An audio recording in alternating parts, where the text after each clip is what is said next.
Censor board கொடுத்துருக்கக்கூடிய அந்த A certificate அப்படிங்கிறது தான் இப்போ பேசு பொருளாக இருக்குது. இவங்க சான்றிதழ் கொடுப்பதிலேயே ஒரு பெரிய பாகுபாடு இருக்குது. அதுக்கப்புறம் பார்த்திங்கன்னா சில படங்களில் எந்த வன்முறையும் இருக்காது, எந்த ஆபாசமும் இருக்காது. ஆனால் ஒரு ஏ சர்டிஃபிகேட்டை கொடுத்து அந்த படத்தை காலி பண்ணிடுவாங்க. கூலி படத்துக்கு கொடுக்கப்பட்ட ஏ என்பது நிச்சயமாக ஒரு ஆபாசத்துக்கு. இது படத்தோட அந்த ரீச்சை கம்மி பண்ணும் அப்படிங்கிற மாதிரி ஏதாவது இருக்கா? ஆமாம், கண்டிப்பாக வசூலை பாதிக்கும். ஆக்சுவலி பார்த்தீங்கன்னா கூலி படத்தில் மொத்தமே 3 பாடல்கள் தான். 3 பாடலுமே 3 சிங்கிளாக ஆல்ரெடி வெளியாயிடுச்சு. அப்புறம் ஏற்கனவே வெளியான பாடலுக்கு போய் நீங்கள் எப்படி ஆடியோ லான்ச் எப்படி நடத்த முடியும்? அதனால் இன்றைக்கி நடக்கிறது ஆடியோ லான்ச் அல்ல. கூலி நீங்கள் லோகேஷ் கனகராஜை நேரடியாக பார்த்து நீங்கள் ஒரு இன்டர்வியூ கூட எடுத்திருந்தீங்க. ஸோ ஏதாவது எக்ஸ்க்ளூசிவ் தகவல்கள் அதில் இல்லாதது, அவர் உங்ககிட்ட தனியாக சொன்னது அப்படின்னு ஏதாவது இருக்கா? அது நிச்சயமாக நிறைய சொல்லியிருக்காரு. அது என்னுடைய பேட்டியில் தான் வரும், அதுக்கு முன்னால் நம்ம சொல்ல முடியாது. பட் ஆனால் நார்மலாக அவரோட பேசியதிலிருந்து நான் புரிந்து கொண்ட விஷயம் என்னென்னா, லோகேஷுடைய முந்தைய படங்களை விட இந்த படத்தில் அவங்க நிறைய எஃபர்ட் போட்டிருக்காங்க. என்ன காரணம்னா, ரஜினியை வச்சு நம்ம படம் பண்ணுறோம். இந்த படம் பார்த்திங்கன்னா ரஜினியின் முந்தைய படங்களை விட ஒரு பெருவெற்றி அடையணும் அப்படிங்கிற அந்த பேராவல் அவருக்கு இருந்திருக்கு. ஸோ அது அவங்களுடைய எஃபர்ட்டாக இதில் வெளிப்பட்டிருக்கு. அதை மட்டும் என்னால் புரிஞ்சிக்க முடிஞ்சுது அவருடைய பேச்சிலிருந்து. இப்போது கூலியோட ட்ரெய்லர் ரிலீஸ் ஆக போகுது. ஸோ அதில் என்னென்ன விஷயங்கள்லாம் இருக்க போகுது அப்படிங்கிற ஒரு எதிர்பார்ப்பு இருக்குது. என்னென்னலாம் இருக்கும் இல்லை, அது குறித்து நம்மளால் அனுமானிக்க முடியல. பட் அதே நேரம் இது ஒரு ரஜினி படம் அப்படிங்கிறதுனால இப்போ ரஜினி படத்தில் என்னவெல்லாம் இருக்கணும்னு ரசிகர்கள் எதிர்பார்ப்பாங்களோ அந்த அம்சங்களையெல்லாம் உள்ளடக்கியதாக தான் இந்த ட்ரைலர் இருக்கும் அப்படின்னு நினைக்கிறேன். அதுக்கப்புறம் படம் ரிலீஸுக்கு இன்னொரு 10-12 நாள் தான் இருக்குது. அப்போ என்னென்னு போட்டேன்னா, இந்த படத்தில் என்னவெல்லாம் இருக்குது அப்படிங்கிறத இதில் நீங்கள் சொல்லித்தான் ஆகணும். அப்போ இந்த படத்தில் ரஜினி மட்டும் இல்லை, அமெரிக்காவில் ஆரம்பித்த நாகார்ஜுனா, உபேந்திரான வெவ்வேறு மொழிகளில் பிரபலமாக இருக்கிற ஆர்டிஸ்ட்களும் இந்த படத்தில் இருக்காங்க. ஸோ அப்போ அவங்களும் இந்த படத்தில் இருக்காங்க. அவங்களுக்கும் இந்த அளவுக்கு முக்கியத்துவம் இருக்குது அப்படிங்கிற இந்த விஷயங்களை எல்லாத்தையும் உள்ளடக்கியதாக தான் இந்த ட்ரைலர் இருக்கும் அப்படின்னு நான் நினைக்கிறேன். இப்போது சென்சார் போர்டு கொடுத்துருக்கக்கூடிய அந்த ஏ சர்டிஃபிகேட் அப்படிங்கிறது தான் இப்போ பேசு பொருளாக இருக்குது. கிட்டத்தட்ட 36 இயர்ஸ்க்கு அப்புறம் ரஜினியோட இந்த ஃபிலிமுக்கு தான் இந்த சர்டிஃபிகேட்.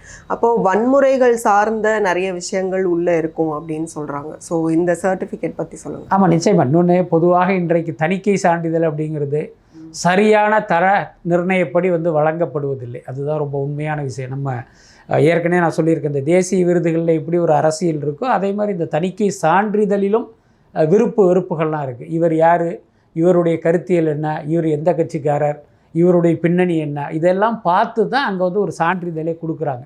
நம்ம ஏன் இப்படி சொல்கிறோம் அப்படின்னா, ஒரு படத்தில் ஒரு வசனம் இருக்குதுன்னு வச்சுக்கோமே, ஒரு கெட்ட வார்த்தை இருக்கிறதா வச்சுக்குவோம். ஒரு இயக்குனர் எடுத்துகிட்டு வரும்போது அந்த கெட்ட வார்த்தையை அப்படியே அவங்க அனுமதிச்சிருவாங்க. இன்னொருத்தர் அதே கெட்ட வார்த்தையை போட்டு வரும்போது பார்த்திங்கன்னா அதை கட் பண்ணுவாங்க. என்னங்க அந்த படத்தில் கொடுத்தீங்க அப்படின்னு நீ அதை பற்றி பேசக்கூடாது, இந்த படத்தை பற்றி தான் நம்ம பேசணும் அப்படின்னு அப்படியே வாயை மூட வச்சுட்டு அவங்க அந்த படத்தை கட் கொடுத்துருவாங்க, அல்லது ஏ சான்றிதழ் கொடுப்பாங்க. இந்த மாதிரி பார்த்திங்கன்னா இவங்க சான்றிதழ் கொடுப்பதிலேயே ஒரு பெரிய பாகுபாடு இருக்குது. அதுக்கப்புறம் பார்த்திங்கன்னா சில படங்களில் எந்த வன்முறையும் இருக்காது, எந்த ஆபாசமும் இருக்காது. ஆனால் ஒரு ஏ சர்டிஃபிகேட்டை கொடுத்து அந்த படத்தை காலி பண்ணிடுவாங்க.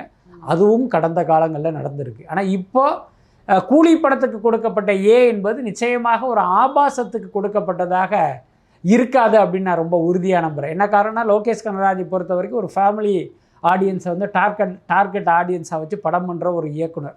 ஸோ அப்படிப்பட்டவர் இந்த மாதிரியான ஒரு ஆபாசமான காட்சிகளை அவர் படத்தில் வச்சுருப்பார் அப்படின்னு நான் நினைக்கிறேன். நான் கேள்விப்பட்ட வகையில் பார்த்திங்கன்னா இந்த வன்முறை சற்று தூக்கலாக இருக்கும் அப்படின்னு நினைக்கிறேன். ஸோ அதற்காகத்தான் அந்த ஏ சர்டிஃபிகேட் கொடுத்துருப்பாங்கன்னு நினைக்கிறேன். அதுக்கப்புறம் பார்த்திங்கன்னா இது ரஜினி படம். எப்போயுமே ரஜினி படம் அப்படின்னாலே குடும்பமாக தியேட்டருக்கு வருவாங்க. அப்படி இருக்கும்போது இந்த ஏ சான்றிதழ் அப்படிங்கிறது இப்போ மல்டிப்ளெக்ஸ் தியேட்டர்லாம் இந்த சின்ன பசங்களை அனுமதிக்கிறதுல ஒரு சிக்கல் இருக்கும். இப்போ நார்மலாக ஒரு சிங்கிள் தியேட்டரில் ஏ சர்டிஃபிகேட்டாக இருந்தாலும் ஒரு 8 வயசு பையன் போய் கவுண்டரில் காசை கொடுத்தோன்னா டிக்கெட்டை கொடுத்துருவாங்க. ஆனால் ஒரு மல்டிப்ளெக்ஸில் போனீங்க அப்படின்னா நிச்சயமாக தரமாட்டாங்க. அப்படி ஒரு சிக்கல் இருக்குது. அதுக்கப்புறம் நீங்கள் ஃபேமிலியாக போகிறீங்க, உங்கள் பையனை கூட்டிகிட்டு போகிறீங்க அப்படின்னா அந்த பையனை உள்ளே அனுமதிக்க மாட்டாங்க. அதனால் இந்த ஏ சான்றிதழில் இப்படி ஒரு சிக்கல் கூலி படத்துக்கு இருக்குது. அதை அவங்க எப்படி ஃபேஸ் பண்ண போகிறாங்கங்கிறது தெரியல.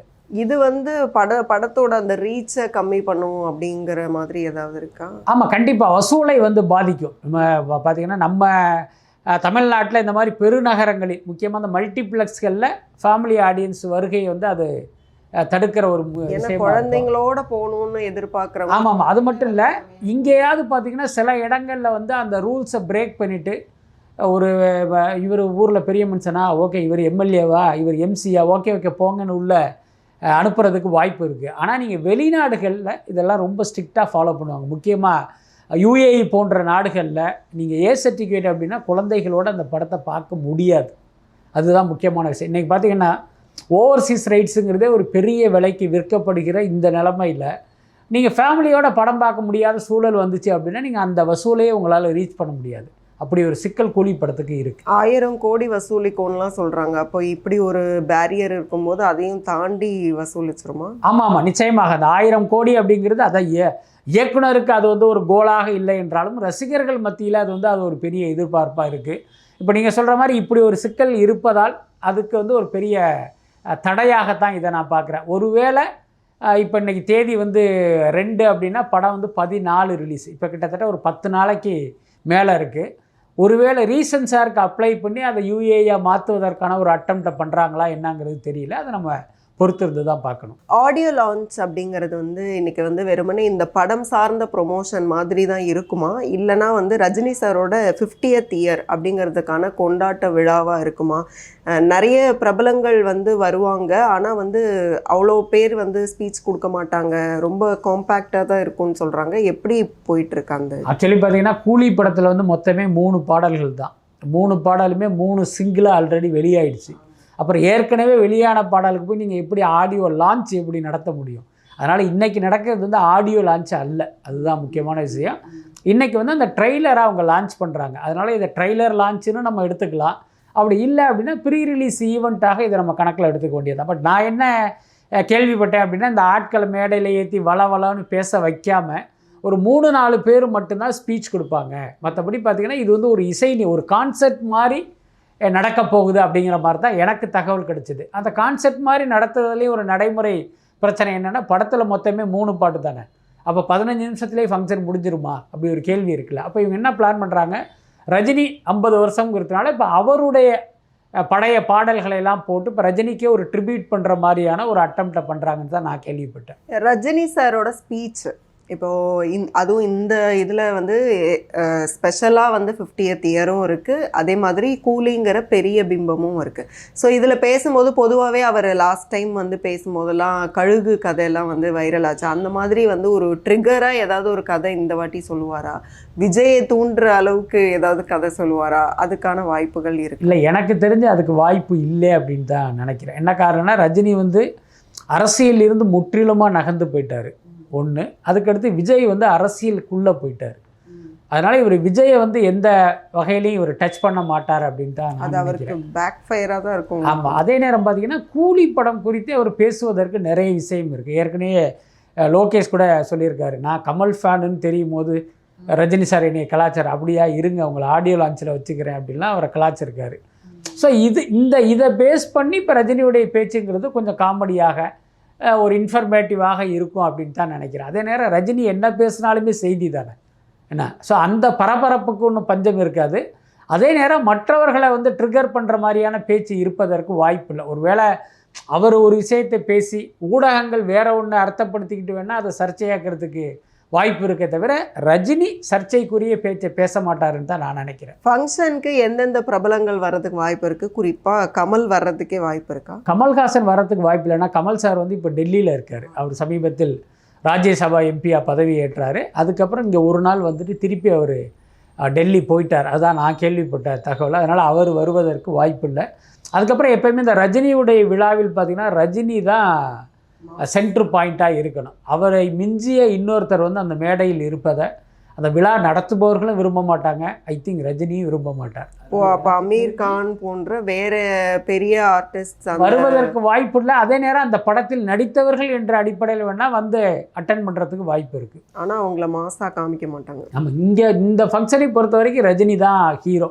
இப்போ இந்த ஏ சர்டிஃபிகேட் பற்றி கூட சொல்லும்போது வன்முறை சார்ந்த நிறைய காட்சிகள் இருக்கிறதுக்கு வாய்ப்பு இருக்குது. குறிப்பாக வந்து அந்த போதை கலாச்சாரம் சார்ந்து ஏதாவது இருக்குமோ அப்படிங்கிறதும் இருக்குது. அப்போது ஒரு துறைமுகத்தில் ஒரு கூலி ஆட்கள் சம்மந்தமான ஒரு கதை அப்படிங்கும்போது அனிருத்தோட ஒரு வீடியோவில் கூட சொல்லியிருப்பாங்க, இந்த கூலி வந்து ஒரு இன்டெலிஜென்ட் கூலி அப்படின்னு. ஸோ இந்த கதைக்களம் வந்து அது சார்ந்த இன்ட்ரெஸ்டிங்காக போகுமா?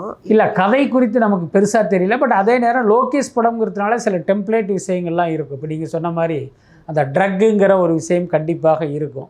இது வந்து கூலி அப்படிங்கும்போது நிச்சயமாக இது வந்து ஒரு ஹார்பர் பேக்ட்ராப்பில் நடக்கிற கதை அப்படின்னு தான் நம்மளால் புரிஞ்சிக்க முடியுது. அது மட்டும் இல்லை, இப்போ வைசாக் ஹார்பரில் போய் பல நாள் இவங்க ஷூட் பண்ணியிருக்காங்க. அந்த காட்சிகள்லாம் நம்ம பார்த்தோம். அதனால் இப்போ ஹார்பர் பின்னணியில் நடக்கிற கதை அப்படிங்கும்போது அதுக்குள்ளார வந்து இந்த கடத்தல் அப்படிங்கிற ஒரு விஷயம் இருக்குது. அப்போ கடத்தல் அப்படின்னா என்ன பொருளை கடத்துகிறாங்க அப்படின்னு ஒரு கேள்வி இருக்குது. இது இல்லாமல் ஒரு ஃபேக்ட்ரியிலேயும் கதை நடக்கிறதா எனக்கு ஒரு தகவல் இருக்குது. அதனால் பார்த்திங்கன்னா இதில் நிச்சயமாக இந்தந்த விஷயங்கள்லாம் கண்டிப்பாக இருக்கும் அப்படின்னு தான் நான் நினைக்கிறேன். கூலி சார்ந்து வேறு என்ன அப்டேட்ஸ் இருக்குது? இல்லை, கூலி குறித்து லோகேஷ் கனகராஜ் சொல்கிறது தான் அப்டேட்டாக இருக்கும். மற்றபடி நான் மட்டும் இல்லை, வேறு யார் சொன்னாலுமே அது ஒரு சரியான அப்டேட்டாக இருப்பதற்கு வாய்ப்பு இல்லை. என்னென்னா அந்த படத்தில் என்ன இருக்குது என்ன இல்லைங்கிறது அந்த இயக்குனருக்கு தான் தெரியும். அது மட்டும் இல்லை, அவரும் கூட எல்லா விஷயத்தையுமே வெளிப்படையாக பேசிட மாட்டார். ஏன்னா படத்தில் வந்து சில சர்ப்ரைஸ் வேணும். அதை வந்து நம்ம இப்போயே வந்து சொல்லிட்டோம் அப்படின்னா ஆடியன்ஸுக்கு வந்து ஒன்றும் பெருசாக சர்ப்ரைஸ் இருக்காது. அதனால தான் ரொம்ப கவனமாக பல விஷயங்களை அப்படியே ஹைட் பண்ணிவிட்டு இந்த விஷயத்த சொன்னால் பரவாயில்லைங்கிற அளவுக்கு தான் அவங்க பேசிக்கிட்டு இருக்காங்க. நம்ம இன்டர்வியூவில் கூட சொல்லியிருப்பார், அந்த பூஜா ஹெக்டே சாங்கு எதுக்கு அப்படின்னா அந்த படத்தில் வந்து அந்த ப்ரொடக்ஷன் கம்பெனி வந்து பப்ளிசிட்டிக்கு யூஸ் பண்ணுறதுக்காக நாங்கள் அந்த சீக்வன்ஸை வச்சேன்னு சொல்லியிருப்பார் அவர். புரியுதா இல்லையா? மற்ற எந்த கிளிப்பிங்ஸை கொடுத்தாலும் படத்தோட லைன் என்னங்கிறத நீங்கள் ஸ்மெல் பண்ணிடுவீங்க. அப்போ ஒரே ஒரு ஐட்டம் டான்ஸை தூக்கி வச்சிங்க அப்படின்னா இது ஏன் நடக்குது, எதுக்காக நடக்குதுன்னு நம்மளால் புரிஞ்சிக்க முடியாது. அல்லது அதை பார்த்துட்டு நம்ம ஏதாவது ஒன்று வேணால் கற்பனை பண்ணிக்கலாம். ஸோ அதனால தான் ரொம்ப டெலிபரேட்டாக அப்படி ஒரு ஐட்டத்தை மட்டுமே அவர் வந்து பப்ளிசிட்டிக்கு பயன்படுத்தியிருக்காங்க. அதனால் இந்த படத்தில் என்ன இருக்குங்கிறத டைரக்டர் சொல்கிறது தான் ஒரு சரியான அப்டேட்டாக இருக்கும். இன்னொரு விஷயம் என்னென்னா, தோனியோட ரசிகர்கள் நிறைய பேர் இருப்போம். அதே மாதிரி தோனி வந்து ரஜினி சாரோட பெரிய ஃபேன். தோனி வந்து சென்னைக்கு வந்திருக்காரு. ஒருவேளை இந்த ஆடியோ லான்ச்சில் அவர் பங்கேற்கிறதுக்கான வாய்ப்பு இருக்கானும் பேசுகிறாங்க. இல்லை, அதான் அது எல்லாமே வந்து வதந்தி தான். ஒருவேளை வாய்ப்பு இருக்குது, அல்லது அவர் வேறு ஒரு வேலையாக கூட வந்திருக்கலாம். இன்னொன்று, சோஷியல் மீடியாவில் வர்ற எல்லாத்தையுமே நம்ம கணக்கிலையும் எடுத்துக்க முடியாது. புரியுதா இல்லையா? இப்போ ஒரு ட்ரெடிஷ்னல் மீடியா அப்படின்னா இப்போ ஒரு செய்தி அவங்களுக்கு கிடைக்கிது, அல்லது ஒரு புகைப்படம் அவங்க கைக்கு கிடைக்கிது, அல்லது ஒரு வீடியோ கைக்கு கிடைக்கிதுன்னா இது எங்கே எடுக்கப்பட்டது, எப்போ எடுத்தாங்க அப்படிங்கிற அந்த உண்மையை தேடி வந்து ஒரு அட்டெம்ப்ட் ஒன்று பண்ணுவாங்க. அல்லது சம்மந்தப்பட்டவங்களே ரீச் பண்ணி இப்படி ஒன்று இருக்குது, இது என்ன ஏதுலாம் கேட்பாங்க. ஆனால் சோஷியல் மீடியாவில் இந்த ரெஸ்பான்சிபிலிட்டியெல்லாம் கிடையாது. உங்களுக்கு எது கையில் கிடச்சாலும் நீங்கள் டப்புன்னு எடுத்து அடிச்சிட வேண்டியது தான். இப்போ உதாரணத்துக்கு தோனி வந்து ஒரு ஏர்போர்ட்டில் நடந்து வர்றாருன்னு வச்சுங்க, அது வந்து போன வருஷம் எடுத்த வீடியோவாக இருக்கும். அதை என்ன பண்ண, ஒருத்தன் டக்குன்னு பார்த்துட்டு நேற்று நைட்டு தான் வந்தார், இவர் வந்து கூலி ஃபங்க்ஷனுக்காக தான் வர்றாருன்னு ஒருத்தர் கொளுத்தி போட்டால் போதும், அதை அப்படியே பற்றிக்க ஆரம்பிச்சிடும். ஸோ அந்த மாதிரி இந்த தோனி வருகிற தகவல் கூட சோஷியல் மீடியாவில் பரபரப்பாக பேசிக்கிட்டு இருக்காங்க. அது எந்த அளவுக்கு உண்மைங்கிறது தெரியல. லோகேஷ் கனகராஜோட வளர்ச்சி அவரோட ஃபஸ்ட்டு ஃபிலிம்லேருந்து இப்போ வரைக்கும், அதாவது நான் ஒரு அவார்ட் ஃபங்க்ஷனில் பார்த்த ஒரு விஷயம் என்னென்னா, நிறைய பேர் வந்தாங்க, நிறைய செலிப்ரிட்டிஸ் வந்தாங்க, நயன்தாரா வந்தாங்க, நிறைய பேர் வந்தாங்க. அப்போ வந்து ஒவ்வொருத்தர் வரும்போதும் எவ்வளோ ஃபேன்ஸ் இருக்காங்களோ அதுக்கேற்ற மாதிரி மாசாக சத்தம் இருக்கும். அப்போது நான் வந்து எதிர்பார்க்கவே இல்லை, லோகேஷ் கனகராஜுக்கு ரொம்ப நேரம் சத்தம் போட்டுக்கிட்டே இருந்தாங்க. ஒரு மாஸ் ஹீரோக்கு எப்படி இருக்குமோ அதை விட ஜாஸ்தி இருந்துச்சு. ஸோ அந்த அளவுக்கு வந்து யங்ஸ்டர்ஸ் மத்தியில் வந்து அவர் பதிஞ்சிருக்கிறாருங்கிறத பார்க்க முடியுது. அடுத்தடுத்து அவரோட வளர்ச்சியுமே வந்து இப்போ அடுத்து கமல் வச்சு பண்ணார், அடுத்து ரஜினி வச்சு பண்ணுறாரு. ஸோ இவரோட அந்த வளர்ச்சி வந்து ரொம்ப அபரிமிதமாக இருக்குது. ஸோ அதை பற்றி சொல்லுங்கள். இல்லை, எனக்கு வந்து லோகேஷுடைய வளர்ச்சி வந்து ஒரு பக்கம் ஆச்சரியத்தையும் இன்னொரு பக்கம் எனக்கு ஒரு மகிழ்ச்சியையும் கொடுத்துருக்கு. அது முக்கிய தனிப்பட்ட முறையில் நான் சொல்லணும் அப்படின்னா என்னென்னா, இப்போ என்னுடைய இந்த அனுபவத்தில் பார்த்திங்கன்னா நான் எத்தனையோ இயக்குனர்களை பார்த்துருக்கேன். வாய்ப்பு தேடி வரும்போது எப்படி இருப்பான், ஒரு வாய்ப்பு கிடைத்த பிறகு எப்படி இருப்பாங்க, அந்த படம் ஜெயிச்சதுக்கப்புறம் எப்படி இருப்பாங்க, அப்புறம் தொடர் வெற்றி கிடைத்த பிறகு எப்படி இருப்பாங்கங்கிறத நான் தொடர்ந்து பார்த்துருக்கேன். எத்தனையோ பேர்கள், அதெல்லாம் நம்ம சொன்னோம்னா அவருடைய மனசெல்லாம் கஷ்டப்படும். லோகேஷ் கனகராஜை அந்த மாநகரம் கட்டத்தில் நான் எப்படி பார்த்தனோ அதிலிருந்து போன வாரம் நான் சந்தித்தப்போ அவரை பார்த்தேன்ல, எந்த வித்தியாசமே நான் பார்க்கல, எனக்கு தெரியவே இல்லை. அதே கூட என்னுடைய பேட்டியில் ஒரு கேள்வியாகவே கேட்டேன், உண்மையிலே எனக்கு தான் அப்படி தெரியுதா இல்லை உங்களுடைய கேரக்டரே அதுதானான்ட்டு நான் லோகேஷ்கிட்டே கேட்டேன். அந்தளவுக்கு இத்தனை பெரிய வெற்றி கொடுத்த பிறகு எந்த மாற்றமும் இல்லாமல் தரையில் நடக்கிறாரு. அதுதான் எனக்கு பெரிய ஆச்சரியம். ஏன்னா அதுக்கடுத்து பார்த்திங்கன்னா தனக்கு கிடைத்த வாய்ப்புகளை பார்த்திங்கன்னா அதை வந்து வெற்றியாக மாற்றுற அந்த திறமை வந்து லோகேஷ் கிட்ட இருக்குது.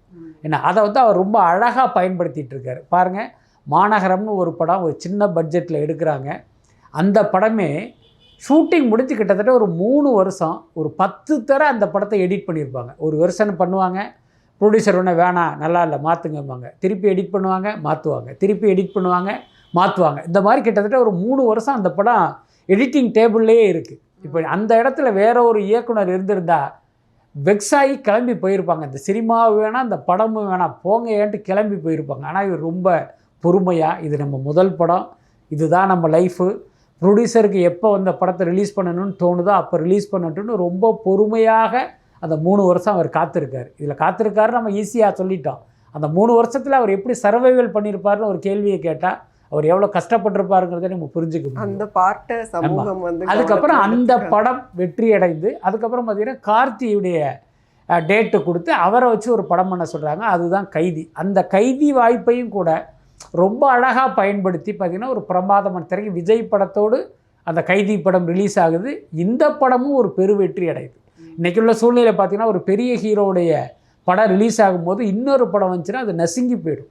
மக்களுடைய கவனத்திலையும் இடம்பெறாது, ஊடக கவனமும் அந்த படத்துக்கு கிடைக்காது, வந்ததும் தெரியாது போனதும் தெரியாது. ஆனால் இந்த படம் விஜய் படம் என்ன, யார் படம் ரிலீஸ் ஆனாலும் இந்த படத்தை கூட ரிலீஸ் பண்ணுவோம் அப்படின்னு தைரியத்தோடு அந்த தயாரிப்பாளர் ரிலீஸ் பண்ணுறாரு. அதே மாதிரி இந்த படம் ஒரு மிகப்பெரிய வெற்றி அடைந்தது. ஸோ அந்த வாய்ப்பை கரெக்டாக பயன்படுத்துகிறாரு. அதுக்கடுத்து மாஸ்டர் வாய்ப்பு, மாஸ்டருடைய வெற்றி, லியோ வாய்ப்பு, அதுக்கப்புறம் பார்த்திங்கன்னா கமல்ஹாசனை வைத்து விக்ரம்ட்டு அப்படியே அவருடைய திரைப்பயணம் பார்த்திங்கன்னா ரொம்ப அழகாக இருக்குது. அதை ரொம்ப அழகாக பயன்படுத்தி இன்றைக்கி இந்த இடத்துல வந்து நிற்கிறாரு. இன்னும் சொல்லப்போனால் ஒரு 15-20 வருடங்களுக்கு முன்பு மணிரத்னமும் சங்கரும் எந்த இடத்துல இருந்தாங்களோ அந்த இடத்துல இன்றைக்கி லோகேஷ் கனகராஜ் இருக்கார். Thank you so much. ரொம்ப நன்றி.